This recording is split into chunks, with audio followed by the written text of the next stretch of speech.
Madame de Beauvoir, vous savez, le Canada est très loin de Paris. Et au Canada, quand on parle de l'existentialisme, généralement, la première chose qui nous vient à l'esprit, et on voit toute cette jeunesse bruyante, tapageuse, qui aimait beaucoup le jazz dans les années de l'immédiate après-guerre, et qui se réclamait, qui fréquentait Saint-Germain-des-Prés, qui se réclamait de l'existentialisme. Alors pour vous, est-ce que cette jeunesse présentait un visage réel de l'être existentialiste, de l'homme existentialiste? Je crois qu'il n'y avait à peu près aucun rapport entre la philosophie existentialiste, telle que l'on définit, que ce soit Gabriel Marcel, qui a défini un existentialisme chrétien, ou Sartre, qui a défini un existentialisme athée, et cette jeunesse, sinon une question de topographie.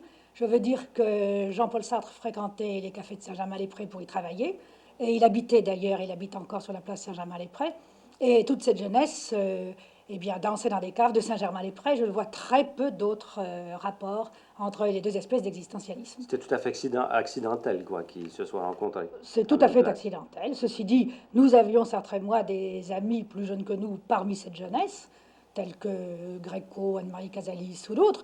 Mais enfin, les noms de muses de l'existentialisme qu'on a donnés justement à Gréco, Anne-Marie Casalis, ne signifiaient pas grand-chose. Vous demandez la définition de l'homme dans l'optique de l'existentialisme, ce serait vous demander, je crois, de résumer beaucoup de grands livres philosophiques. Oui, je crois que c'est à peu près impossible. Mais il y a peut-être moyen, je crois, de vaincre la difficulté en abordant le problème de l'existence de l'homme par différents aspects d'ordre moins général, comme par exemple, quelles sont les valeurs que vous reconnaissez à l'homme? L'homme lui-même.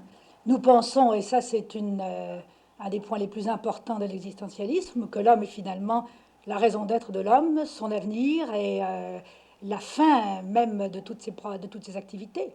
C'est-à-dire que nous trouvons bien tout ce qui sert aux intérêts, au bonheur et au développement de l'homme, et mauvais tout ce qui va contre. Et c'est là la base absolument fondamentale de ce qu'on peut appeler notre éthique, enfin, ou même notre morale. Alors, il est à la fois sa cause et sa fin. Peut-être pas sa cause, mais certainement sa fin. Mettons sa raison d'être. Alors, sa cause, quelle serait-elle? Sa cause, ça c'est une question métaphysique que je ne suis pas apte ici à résoudre. L'homme est là, et nous ne posons pas les questions métaphysiques, pas plus que bien les philosophes depuis Kant.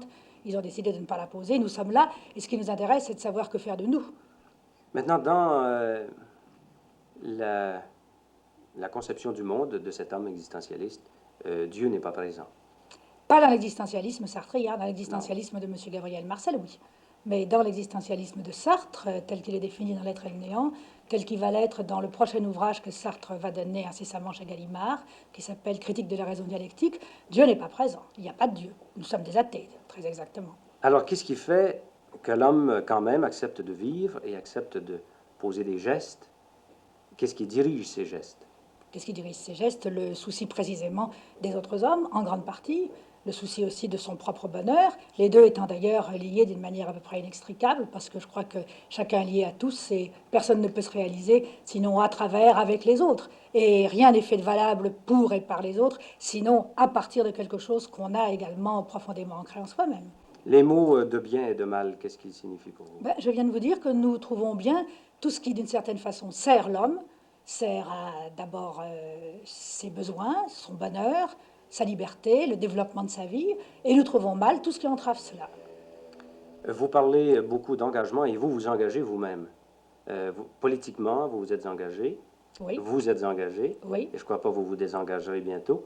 Non, certainement pas. Vous-même, à certaines occasions, vous montez sur la tribune et vous... Très rarement. Mais enfin, c'est arrivé au moment du référendum, oui, parce que là, j'avais des opinions précises et que j'ai fait de mon mieux pour les communiquer, vainement d'ailleurs. Est-ce que vous trouvez que dans l'engagement politique, il n'y a pas un risque de servir une propagande? Qu'est-ce que vous appelez une propagande?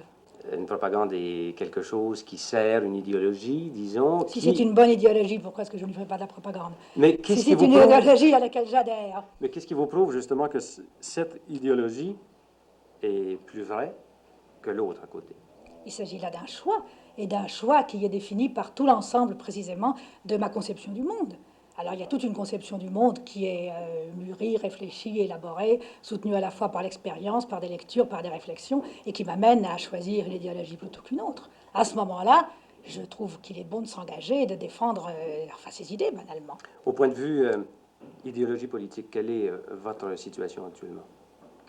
Il y a un fait qui domine toute la politique française, c'est la guerre d'Algérie. Et je suis résolument contre la guerre d'Algérie et pour l'indépendance des Algériens. Et ça, c'est un engagement profond et fondamental et qui rejoint tous mes engagements par rapport, disons en gros, à l'oppression. Je suis contre l'oppression sous toutes ses formes, et particulièrement sous cette forme d'ailleurs complètement périmée, même d'un point de vue tout simplement réaliste, qui est le colonialisme. Est-ce que vous croyez qu'actuellement, il y a une idéologie politique ou une politique en action qui est appliquée actuellement qui mérite justement l'engagement total? À l'heure qu'il est en France, l'engagement que nous pouvons avoir est un engagement d'opposition, puisque précisément ce qui a triomphé, ce sont des idées, et quand je dis nous, je pense à tout le groupe ensemble auquel je me rallie, dont je fais partie, qui représente notre revue L'État moderne, puisque nous sommes contre le régime qui existe en ce moment et contre sa politique. Notre politique est d'abord une politique d'opposition. Parce que vous le concevez comme étant un régime d'oppression. Oui, bien sûr, comme était déjà d'ailleurs le régime précédent. Seulement celui-ci avec quelque chose de plus net dans le... Enfin, c'est plus systématiquement autoritaire, disons, et encore plus antidémocratique que la fausse démocratie que nous avions auparavant. Si vous viviez en Russie actuellement, est-ce que vous vous sentiriez obligé également de protester contre certaines oppressions? Je ne sais pas du tout ce qui m'arriverait si je vivais en Russie. C'est tellement difficile de se mettre à la place des autres. Je ne sais pas quelle est la mesure en Russie de l'oppression ou non. En tout cas, je penserais, s'il y avait lieu, oui, que mon devoir intellectuel est toujours de contester tout ce que je trouve,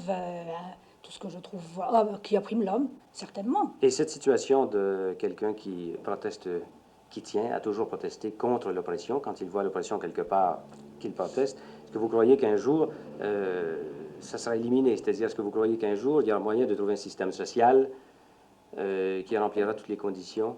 Ça, nous voguons en plein dans les utopies. On ne peut absolument pas donner de réponse précise à cela.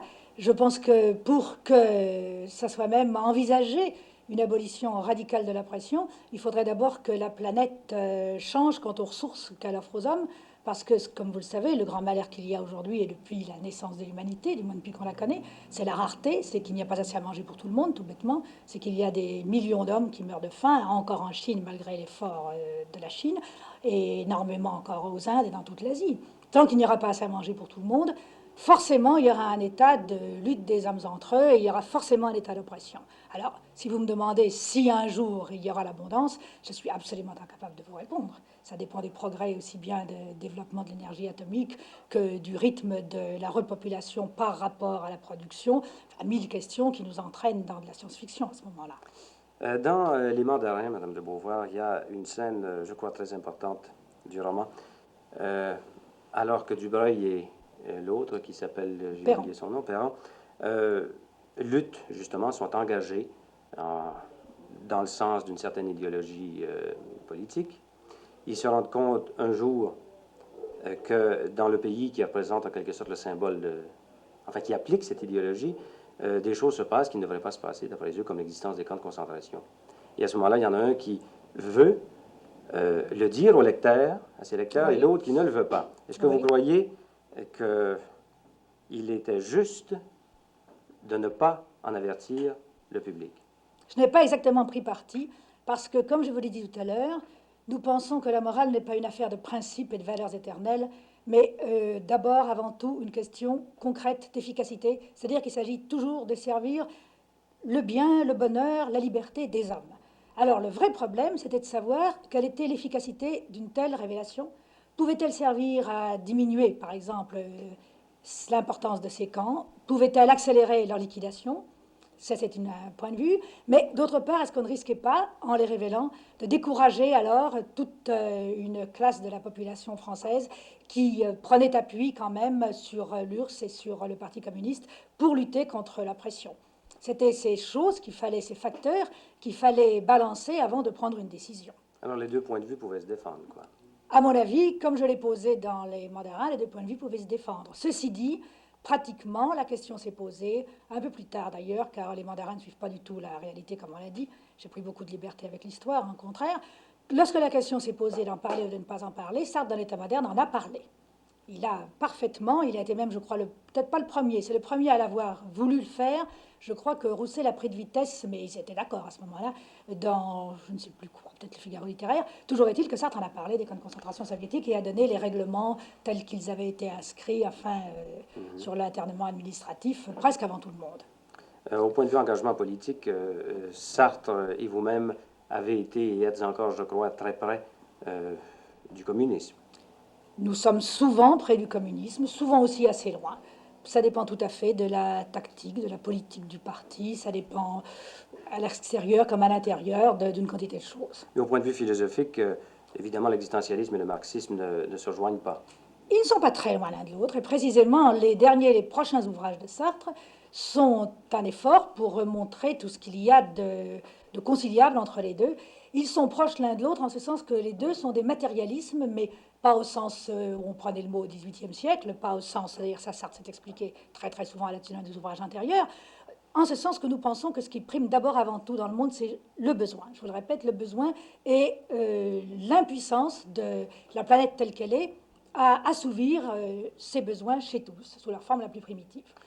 Vous dites que c'est en somme une recherche du bonheur, toujours, que l'acte de vivre. Donc l'amour est un élément important dans le bonheur ou le malheur de l'homme et de la femme, je crois Ça bien. dépend sous quel ciel, parce que quand on n'a pas assez à manger, c'est d'abord la nourriture. Sûrement. Dans nos populations civilisées qui en gros mangent à leur faim, l'amour a beaucoup plus d'importance, certainement. Alors, dans notre contexte, vous avez dit que l'amour était le renoncement de toute possession, ce qui semble contredire... Quand est-ce que j'ai dit ça? Vous avez écrit ça, l'amour était le renoncement de toute possession. Je crois que c'est dans le deuxième sexe. Peut-être. Est-ce que vous acceptez ça? Je pense qu'aimer, ça n'est pas vouloir posséder, en effet. Je pense qu'aimer, c'est vouloir créer avec un autre être des liens qui ne sont pas des liens de possession, au sens où on possède, je ne sais pas moi, les vêtements qu'on porte ou ce qu'on mange. Mais la jalousie est quand même un fait. Ah oui. Est-ce que nous ne sommes pas tous jaloux un jour ou l'autre? Même les héros même vos propres héros sont jaloux. Alors, est-ce que la jalousie ne contredit pas un peu cette idée que vous avez de l'amour? Il y a tant de formes d'amour, il y a tant d'espèces de jalousie. Il y a des jalousies qui sont mesquines, il y a des jalousies qui sont très hautes, il y a toute espèce de jalousie. Il y en a qui sont possessives, il y en a qui sont encore tout à fait autre chose. Il y en a aussi souvent qui sont simplement des compensations parce qu'on sent plus ou moins qu'on est en train de rater quelque chose dans son existence. Alors à ce moment-là, on reporte tout sur l'amour et sur l'être aimé. En principe, je ne pense pas que la jalousie, dès qu'elle prend une forme un peu violente et donc morbide, soit un sentiment qui enrichisse beaucoup. Ceci dit, il y a une liaison très nette, en effet, de la jalousie à l'amour. Et quand on veut créer un rapport singulier, exceptionnel, personnel avec un être, ce rapport se trouve nié si évidemment cet être se lie avec quelqu'un d'autre. Je ne suis pas contre la jalousie a priori, mais je ne pense pas que ce soit la forme la plus vraie et la plus haute de l'amour. Vous ne croyez pas en l'existence d'une nature féminine? Vous avez dit que tout être est d'abord humain avant d'être homme ou femme. Je ne crois pas d'une manière générale en l'existence d'une nature humaine. Je crois que l'homme dépend des conditions, de toute espèce de conditions, à la fois physiologiques bien entendu, et à la fois de lieux, de temps, de civilisation, de technique, etc., etc. Et vous vous révoltez dans le deuxième sexe contre la condition féminine actuelle? Je ne me révolte pas exactement. Je pense Vous protestez? que... Oui, ce n'est même pas exactement une protestation, j'essaie surtout de la décrire. Parce que je pense qu'il est bon toujours de prendre conscience de ce qui est. Ceci dit, la protestation, ce serait une chose bien vaine, puisque ça n'est pas ni l'affaire des hommes ni celle des femmes, à l'heure qu'il est, de pouvoir en un coup de baguette magique la transformer. Ça aussi, la question de la femme est liée à toute la question du travail, de la main-d'œuvre et du chômage, par conséquent aussi des besoins, de la rareté, de la richesse, etc. Alors, vous ne tenez pas seulement les hommes responsables de la condition actuelle de la femme? Ni les hommes ni les femmes, ni personne en particulier, mais plutôt tout l'ensemble du monde tel qu'il est. Parce que les femmes seraient amenées à travailler, ce qui est pour moi la véritable libération. S'il y avait du travail pour tout le monde, il y aurait du travail pour tout le monde. Si, encore une fois, il y avait moins de rareté, s'il y avait plus d'abondance. Quand Béatrix Beck dit que souhaite que les hommes aient du génie et que les femmes aient des enfants, quelle est votre réaction? À vous qui J'aime avez choisi de beaucoup ne pas avoir Béatrice d'enfant. Beck, mais je vois pas pourquoi tous les hommes auraient du génie. Si c'était ça, alors presque toute l'humanité serait damnée, Alors, parce vous, que d'ailleurs le mot de génie est un mot si vague, je comprends si mal ce qu'il veut dire. Et d'autre part que les femmes aient des enfants, il y a des moments où c'est important, mais réduire la femme à avoir des enfants, il n'y a guère que l'hitlérisme et le fascisme italien qui ont fait cela. En général, on admet que la femme est un être humain qui peut faire autre chose aussi que d'avoir des enfants. D'ailleurs, Béatrice Beck elle-même fait bien autre chose, puisqu'elle écrit, puisqu'elle fait des enquêtes du journalisme, et puisqu'elle est précisément une femme, au contraire, qui se suffit à elle-même, qui a élevé elle-même sa fille, etc. croyez-vous justement qu'une femme peut s'engager aussi intensément qu'un homme dans une œuvre de création artistique ou idéologique? Évidemment, Certainement. vous êtes peut-être l'exception qui confirme la règle, mais est-ce que vous croyez que d'une façon générale, c'est aussi facile pour une femme? Oh, C'est-à-dire c'est aussi possible? cela dépend. Je pense que si une femme a vraiment enfin appelons ça une vocation, si vraiment elle a un désir d'écrire ou de sculpter, comme Germaine Ricci qui vient de mourir, ou de peindre, elle le fera aussi bien qu'un homme. Le portrait que vous avez tracé de la condition féminine, évidemment, n'est pas tellement brillant, n'est pas tellement rose pour la femme. Non, Est-ce que vous-même, vous avez souffert d'être femme? non. Jamais. C'est ce que j'explique dans mes mémoires. Et c'est pour ça qu'on s'est beaucoup trompé si on a cru que le deuxième sexe, c'était un livre de revendication. À vrai dire, je ne m'étais même pas soucié de ce problème jusqu'au moment où, à travers les autres femmes que j'ai rencontrées, avec qui j'ai parlé, dont j'ai vu l'expérience, je me suis rendu compte qu'il y avait un malheur proprement féminin. Mais personnellement, non, parce que comme j'ai fait les études que j'ai voulues, comme j'ai pas eu de difficulté à les faire, que j'ai jamais trouvé d'hostilité parmi mes camarades, parce que quand même des intellectuels de gauche, c'est ce qu'on peut trouver de plus ouvert et de plus libéral touchant cette relation entre hommes et femmes. J'en ai jamais souffert. Vous avez déjà dit que le principe du mariage était obscène. Qu'est-ce que vous vouliez dire par là? Je veux dire que si deux êtres restent rivés l'un à l'autre par des institutions et par des liens purement extérieurs, alors qu'il n'y a plus rien dans leur cœur et dans leur chair qui les rattache vraiment l'un à l'autre, on arrive à quelque chose qui me semble aussi répugnant que peut-être la prostitution. Mais est-ce qu'on a déjà trouvé mieux que le mariage quand même dans les relations entre hommes et femmes en vue de la procréation? Je crois qu'en tout cas, la notion de mariage est en train de grandement s'assouplir et que le mariage avec facilité de divorce, comme il se pratique à présent, mettons en Amérique, est un énorme progrès sur le mariage institutionnel et qui condamnait une femme à jamais à être l'épouse de cet homme-là et à n'être que cela pendant toute sa vie. Mais est-ce que la preuve n'a pas été faite que les enfants, justement des couples divorcés, étaient très malheureux, étaient souvent déséquilibrés, avaient des troubles Oh, émotifs? ça dépend. Il y a aussi des enfants de gens qui sont mariés, qui s'entendent mal, qui sont très malheureux et qui ont des troubles émotifs. Je pense que le rapport des enfants aux parents serait à revoir d'ailleurs d'une manière générale dans la société, parce que je pense que, en tout cas en France, je crois qu'il n'y en a pas de même ni en URSS, ni en Amérique. Mais en France et dans tous les pays latins, les enfants vivent beaucoup trop dans les jupes de leur mère et beaucoup trop loin des autres enfants. Je crois qu'il est tout à fait souhaitable que les enfants vivent avec des enfants, qu'ils aient naturellement des rapports aux parents, mais là aussi que ce soit beaucoup plus du sentiment, de la liberté qu'une institution. Est-ce que la chose a déjà été tentée quelque part? Eh bien, vous savez peut-être qu'en Israël, dans les kibbutz, il y a une organisation vraiment assez merveilleuse du point de vue des enfants. C'est-à-dire que les adultes sont entre eux et travaillent toute la journée. Les enfants sont entre eux toute la journée à travailler et à avoir des récréations. Et le soir, vers 5 heures, quand les adultes ont leur journée de travail finie, alors ils rencontrent leurs enfants et ils se donnent à eux complètement pendant 2 ou 3 heures. C'est-à-dire beaucoup plus que ne font des parents moyens qui vivent du matin au soir près de leurs enfants et en même temps très loin d'eux. Parce qu'alors à ce moment-là, ils leur parlent, ils jouent avec eux, etc., etc. Il y a des vrais rapports qui s'établissent entre eux. Je crois que ça, c'est une expérience qui est excellente. En tout cas, tous les gens qui y ont été dans les kibbutz, qui ont vu ça, quoique ils n'approuvent pas tout dans les kibbutz, je crois que cette chose-là, presque toujours, ils l'approuvent.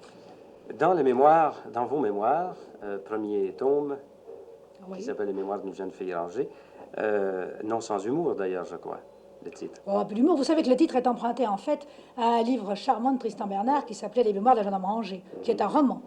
Alors je l'ai repris et transposé en effet pour indiquer enfin le sens du livre. Dans ce livre, vous dites que vous avez décidé très tôt le célibat et très tôt de ne pas avoir d'enfants. Quelles Non. sont les circonstances qui ont... Non, je ne dis pas cela. Non, non, c'est que vous n'avez pas tout à fait bien lu, ou que vous avez lu des critiques qui ne m'avaient pas très bien lu, puisqu'au contraire, quand j'avais 17 ou 18 ans, j'étais amoureuse d'un cousin assez lointain, et je pensais l'épouser, et comme c'était un cousin très bourgeois, il était bien évident que notre mariage se ferait d'une manière très familiale, et je pensais au contraire avoir des enfants, Ah une bon? famille, etc. Ah Et c'est plus tard, lorsque ma vocation, ce que je peux appeler ma vocation intellectuelle, s'est précisée, qu'alors, je n'ai plus vu la nécessité ni du mariage. Je n'ai pas vu la nécessité du mariage parce que je ne voyais pas la nécessité pour moi d'avoir des enfants. C'est plutôt ça. Mais pourtant, vous avez eu une éducation, comme vous le dites, je crois, très bourgeoise. C'est pas une Très... raison pour aimer la bourgeoisie. Mais vous ne semblez pas vous être... avoir eu des mouvements de révolte, quand même. Non. Quand vous... Je crois que ça a été plus profond. Je ne me suis pas révoltée au jour le jour, mais j'ai gardé un très grand dégoût par la suite des institutions bourgeoises. Mais à quel moment avez-vous pris conscience de ce dégoût, justement? Oh, c'est venu petit à petit. Ça a commencé très lentement, c'est pour ça que je crois que c'est profond, c'est venu en profondeur. Ça a commencé par une espèce de malaise. Je trouvais qu'il y avait une incohérence entre ce que les gens disaient et ce qu'ils faisaient. Je trouvais qu'il y avait une énorme bêtise dans leur manière de vivre, qu'ils ne savaient pas vivre.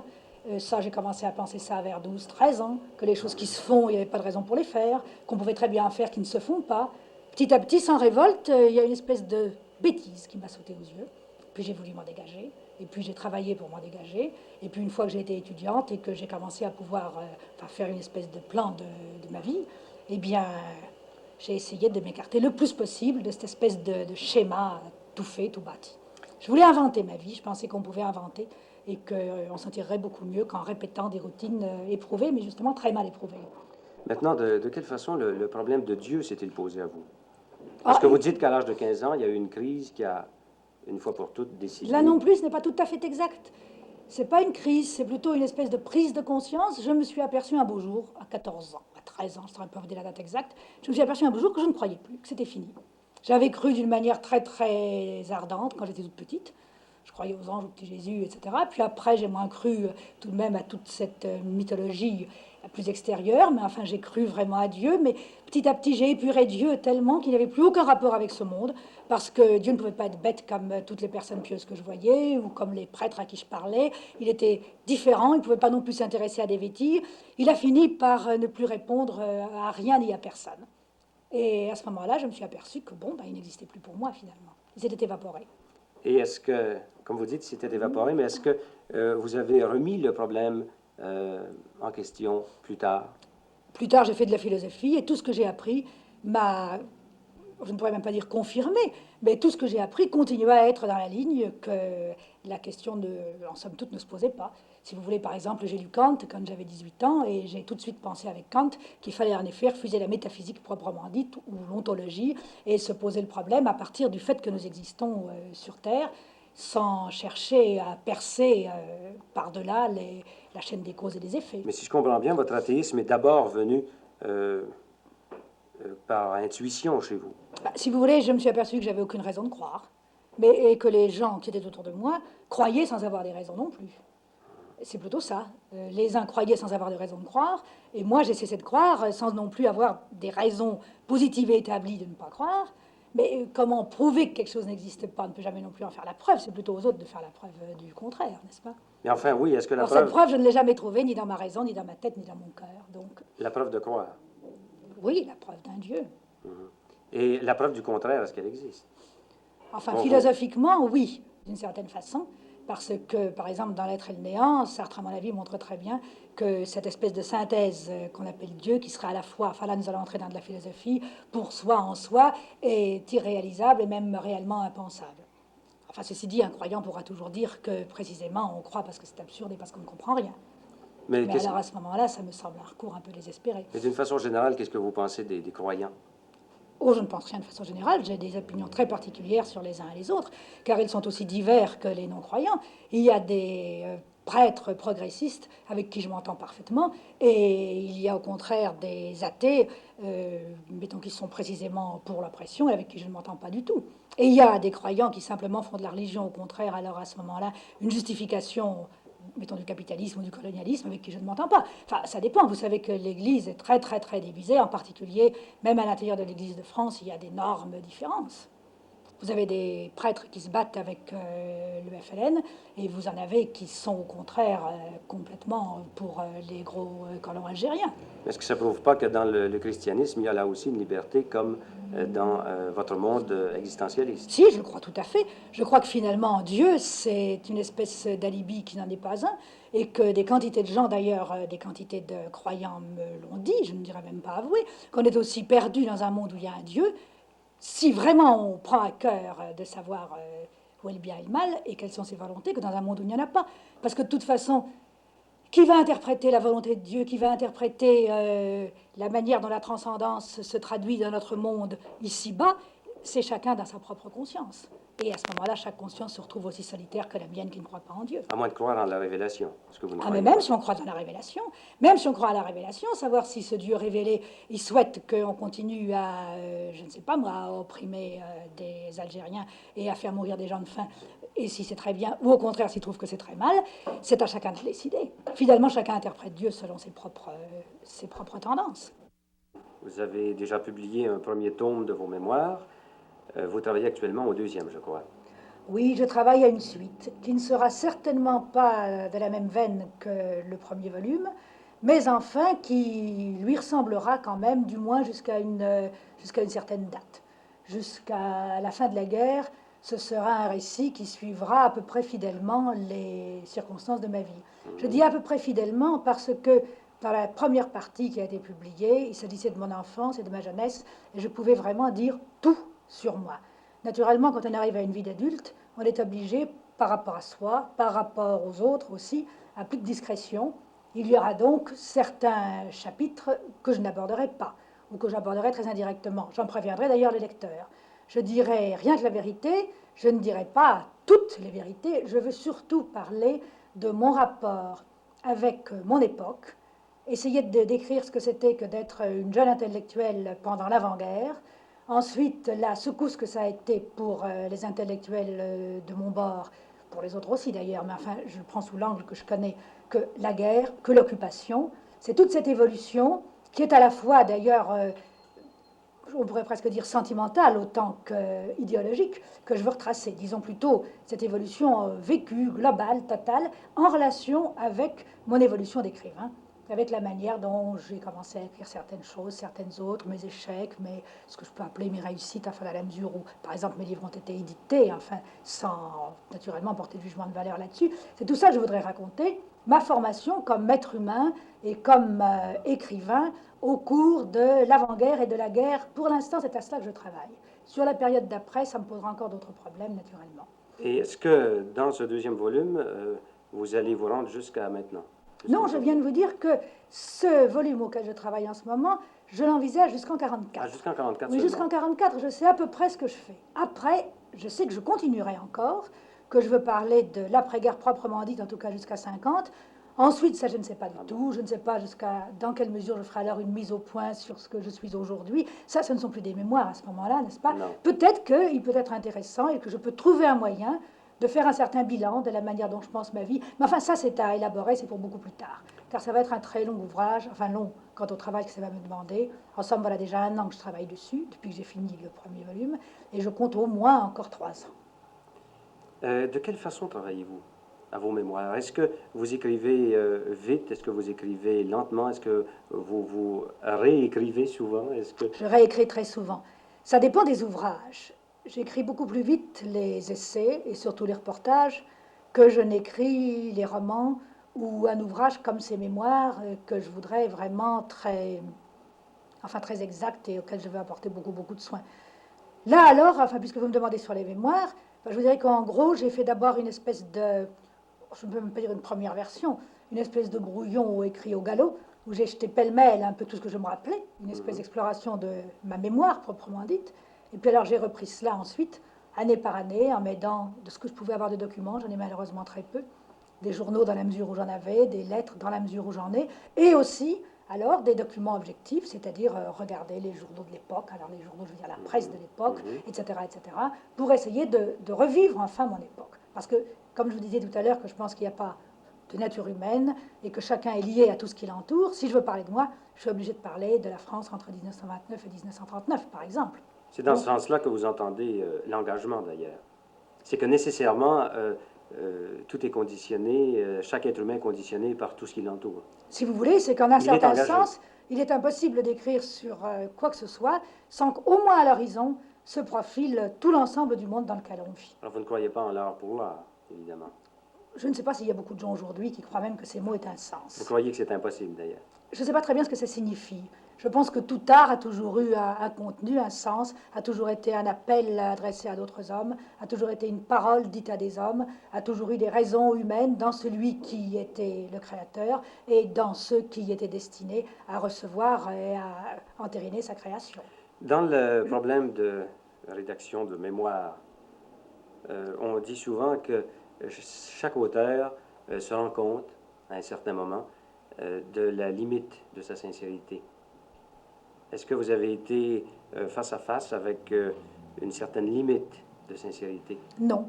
Je pense que la sincérité, à vrai dire, est elle-même, la sincérité littéraire, est elle-même un problème littéraire. Et qu'il ne s'agit pas de toute façon de transcrire les choses comme elles vous viennent dans la tête. Il faut essayer d'en restituer la vérité, à la fois, d'ailleurs ce qui est compliqué, telle qu'on l'a vécue et telle qu'on l'a reconstruit aujourd'hui. C'est ça que j'essaie. Si vous voulez, plutôt que le mot de sincérité, je vous dirais que ce qui m'embarrasse, c'est la distance à moi-même. Ce qui m'embarrasse et qui m'intéresse. Je veux dire que, par exemple, dans le premier volume des mémoires, j'ai assez facilement trouvé une certaine distance à mon enfance. J'ai eu beaucoup plus de mal pour trouver une certaine distance avec ma jeunesse. Est-ce que j'allais être complètement d'accord avec elle ou la juger avec une espèce d'ironie détachée? Trop d'ironie, ce n'est pas bien, parce qu'après tout, pourquoi est-ce que je me moquerais de la jeune fille que j'ai été, même si j'ai été stupide? Il n'y a pas lieu. Il n'y a pas à prendre des supériorités, c'est pas parce qu'on est plus âgé sur ce qu'on a été quand on était jeune. Trop de complaisance, c'est également ridicule, parce qu'il n'y a pas à penser que tout ce qui vous est venu dans la tête était important et avait de la valeur. Donc il faut trouver une distance, qui soit à la fois de la sympathie et tout de même de la critique. Enfin, j'ai essayé, naturellement, on réussit ou on ne réussit pas, on réussit plus ou moins. Il faut faire un certain choix aussi, j'imagine. Ah, naturellement, parce qu'il ne faut pas mettre un fatras qui ne signifie rien. Il faut donner ce qui est significatif, et de soi et du monde autour de soi. Est-ce qu'il est possible de rédiger ces mémoires sans tricher un peu? Qu'est-ce que vous voulez dire par tricher? Ce choix, justement. Ah, je ne pense pas que ce soit une tricherie, forcément. Si on essaie vraiment de restituer la vérité. Si je ne raconte pas quel repas j'ai fait le 4 décembre 1931, je ne pense pas que je triche, même s'il se trouve que dans une lettre à des amis, je l'ai raconté. Ce n'est pas une tricherie, parce que ça n'a aucun intérêt pour le lecteur. Ça peut être intéressant, au contraire, de raconter le repas que j'ai fait en mars 1941, parce qu'à ce moment-là, c'était l'occupation et c'était le repas type que faisaient des quantités de Français, ça signifiait quelque chose. C'est ça, plutôt, je trouve, qui doit guider, n'est-ce pas? C'est ce qui est signifiant. Vous m'avez dit tantôt que vous travaillez différemment quand vous écrivez vos mémoires, par exemple, et quand vous rédigez un essai. Oui. Quelle est l'explication de ça?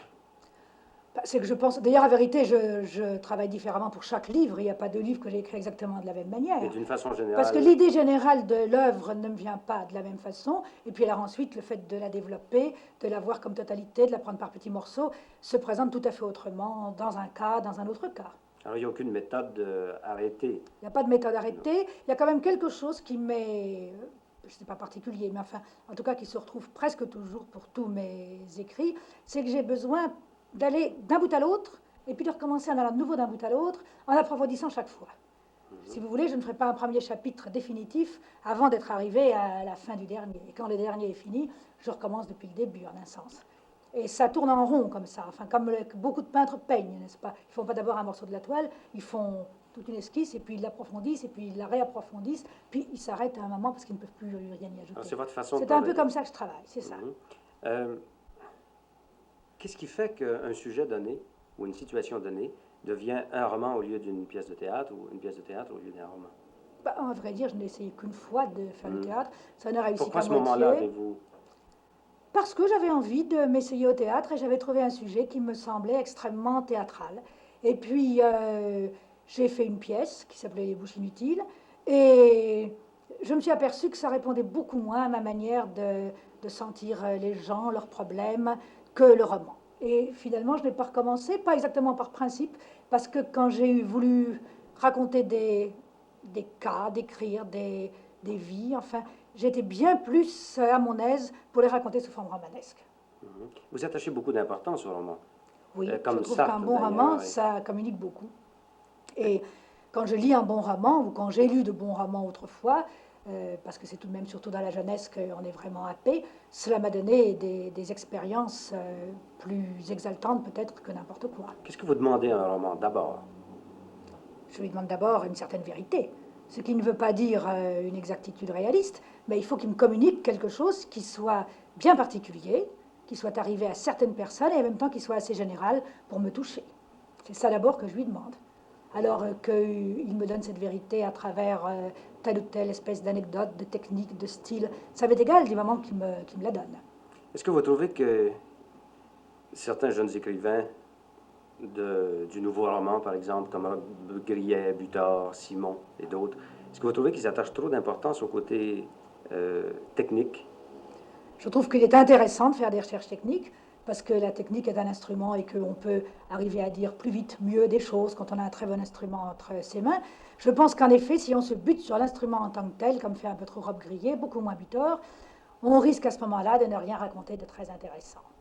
Ou alors le contenu vous échappe malgré vous. Par exemple, La jalousie de Rob Grillet, qui est son moins bon livre à mon avis, je préfère les autres. Je trouve qu'il ne s'est pas rendu compte que, en croyant décrire simplement des plans, des surfaces, des mouvements et des objets, et faire ce qu'il appelle de l'objectal, qu'en vérité, il donnait une conception absolument bourgeoise, très marquée, de ce que c'est que l'amour possessif, justement, et la jalousie chez un propriétaire terrien, un colon même d'ailleurs, d'aujourd'hui.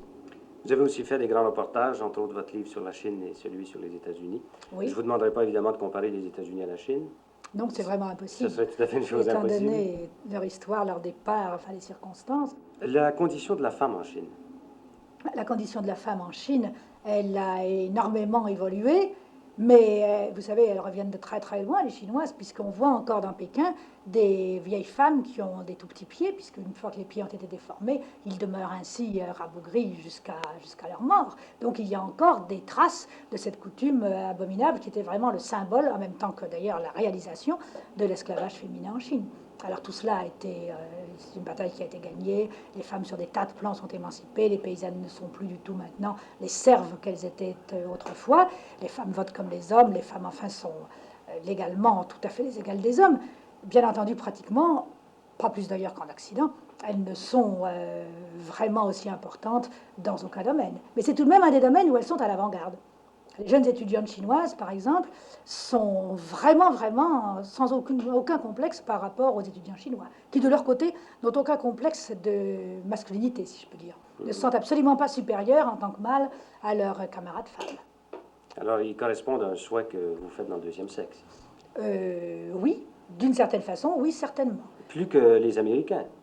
C'est-à-dire, je ne voudrais pas que vous me fassiez dire ce que je ne dis pas. Dans les couches de la population les plus vastes, c'est-à-dire chez les paysans, il y a malgré tout encore des quantités de survivance, parce qu'on ne défait pas et on ne refait pas une civilisation en 10 ans.